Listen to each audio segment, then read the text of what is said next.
Oh, Reacher. God, I love that show. This show, it's not ended. Season 2's coming. Come on, Mr. Child. Where are you? Let's get cracking. Let's get it sorted. We've read the books. We need to see the show. So I thought this time it might be worthwhile to have a look at the breakdown of Finley. Yes. Now let's bear in mind that the data gathering moment of this happened a few minutes before in terms of the episode, but we can estimate like kind of 10-15 minutes in terms of the overall time we're in actual time. Well, and as we know from Reacher, details matter. It's more than that. He has at this stage used his senses, the smell from the aroma of cigarettes, his eyes and his ears from the waving of the legs, juggling the water, and the surrounding context. Well, let's have a look at precisely what's happening in order to break it down and give you some more details in terms of how you could get this going for yourself, should you be willing to put in the time and effort to learn it, because we can't all simply have a physique like Reacher's just through the gift of genes, like it's written about. We would need to take work, as does Mr. Richardson himself, to maintain it. So, let's have a look. As confident as I am that you went to Harvard, you're recently divorced, and you quit smoking in the last 6 months. How'd you come up with that, my friend?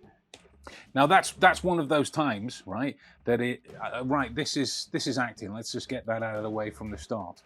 But we can make the reasonably inductively reasoned solution that the crossed arms was not a planned thing. It came about organically by virtue of the actor emoting what it is that Finley is known to have felt at that particular stage, right? So when people look at the arms cross, and it's immediately attributed with disengagement, disconnection, he's no longer interested, he's closed off. I can't tell you the amount of times I've heard this over the years, and to this day, and it's infuriating. But if you look at the context of precisely what's happening here, yes, it could be that. It could be closed off. Of course it could. But if you look at the combination of the arms crossed with the nose and literally looking down his nose at him, his chin up, that is some kind of cocksure arrogance. Oh yeah, how do you know that? Figure that all out of it, Mr. Smarty Pants, trying to take the high ground. It would be married with some kind of discomfort over having been seen in such an accurate way. And it's important to note that this contextual shift exists every day, right? And it's the reason why I and many others have said time and again, behavior isn't binary. If you've observed this, it doesn't absolutely mean this. It can't. The equals can be one of the options, but there would be a bunch of other ones as well. And it is up to you in these moments to employ your skills, your tactics, your conversational eloquence, your deductive reasoning in order to figure out which is which. You're stubborn, you have a chip on your shoulder, you don't care if your coworkers like you. A guy like that doesn't go to BU, he goes to Harvard. Now that is something that I've spoken about in terms of my classes with my students as well. There is a breakdown. We've all heard of the term nature versus nurture in terms of those things that can influence our behavior and our outlook and our opinions and our values, our thoughts, our feelings, and the way we conduct ourselves. A substructure of that deserves its own viewing, and that would be a societal versus a social angle. There are certain social groups that exist in certain societies that try and influence you in a nature-nurture-esque way to behave in certain ways, to behave in certain situations within certain ways. So the societal angle would be there is a certain engineering of the society of Stoke-on-Trent in terms of how people are expected and are likely to behave. As a result, you can spot a Stokey a mile away, which is a world of difference between uptown Japan by virtue of the differing culture that exists within these two differing situations. And then you look at the social groups within that. Take something like skater. There are very differing freedoms for skateboarding within Stoke-on-Trent than there are in uptown Japan, which would also influence these particular movements. So when he's referencing things like a beantown bitch, the chip on his shoulder,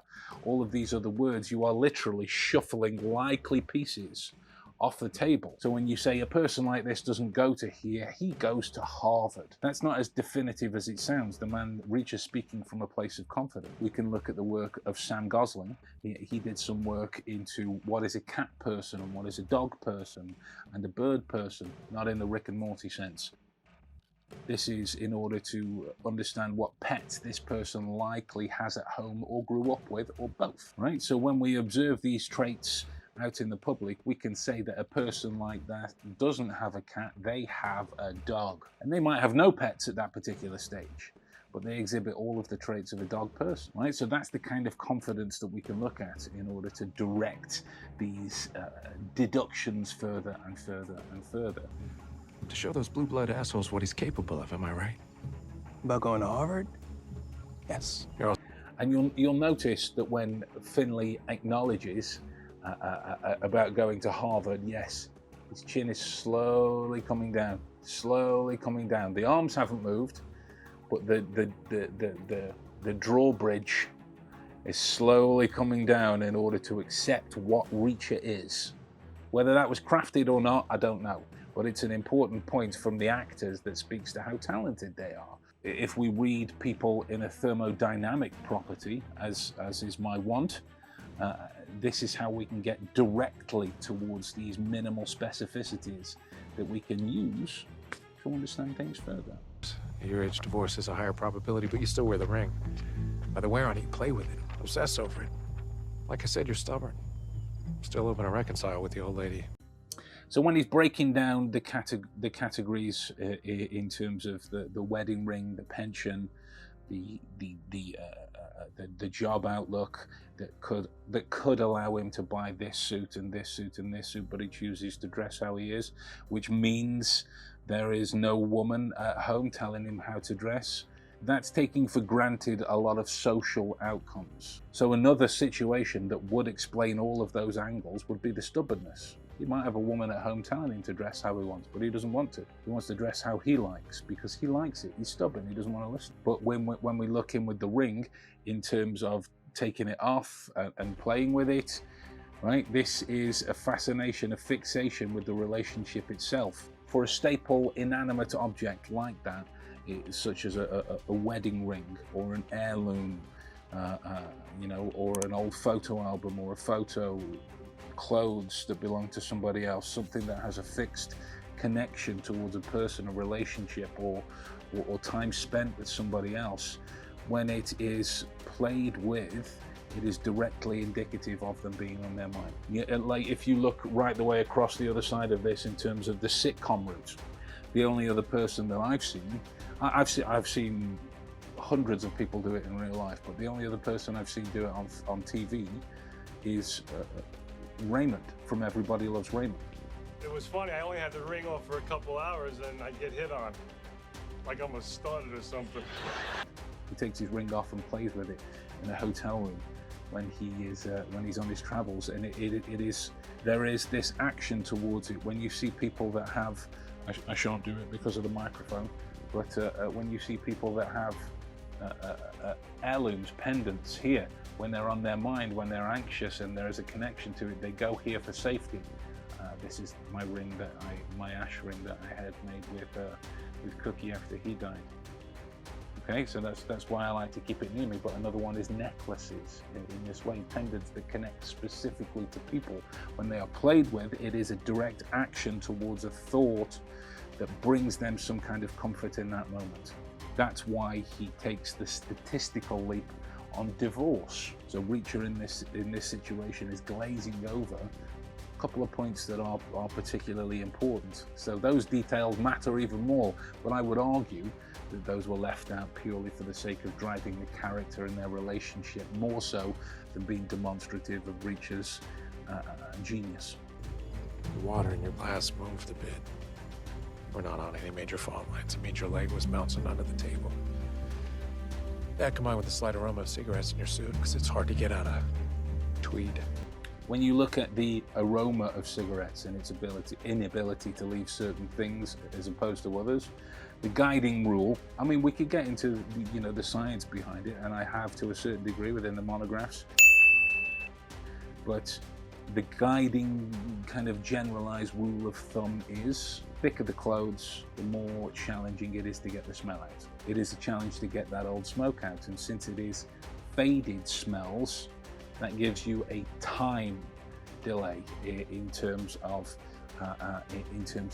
the last exposure towards cigarettes. Cigarettes, as we know, are a habitual thing. Those who smoke don't have one in the morning and then one at night. That's usually indicative of somebody trying to quit, to cut down. Those in the throes of a habit have 3, 4, 5, sometimes 10 or more throughout the course of the day. So the smell within clothes is always prevalent, no matter how much it's trying to be masked with perfume and foods and other such. It's always there. You can smell it right at the back of your gums. That's the particulars of the chemicals within cigarettes that affect that area.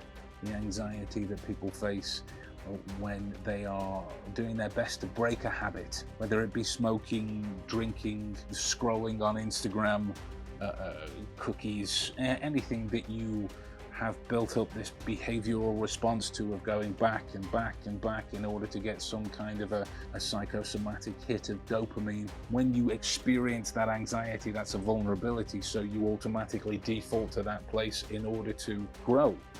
When you look at the myth that smokers have, that they smoke to relax, it's anatomically incorrect. That go into a body by result of smoking, counterintuitive by their capacity to breathe easily and therefore calm down. What they've done is they've taken themselves away from a stressful situation to a certain degree and taken a few deep breaths and just associated this response in front of it and made the connection. So that's where the anxiety is seen in the leg, through the table. In this particular way, it's a fiddly challenge to read the anatomical connections of that which you can't see. It can be done because, as we say, that everything's connected, and you just need to understand the physics and the disposition of the weight that shifts between the two of them in order to truly understand what it is that's happening, right, in this particular moment. Like, you can't see my legs, but I will bet that you can figure out whereabouts they are, whether they're crossed, whether I'm sat on one, whether they are spread kind of shoulder width apart this way. And there we go, guys. That's a brief look at Reacher's deductive prowess. I hope you got something out of that. And as always, drop your comments down below. Let me know what else you'd like to see moving forwards. If it's more Reacher, then by all means. It's not like I need another excuse to watch the show again. And other than that, I will love you and leave you, and I'll talk to you all soon. Take care.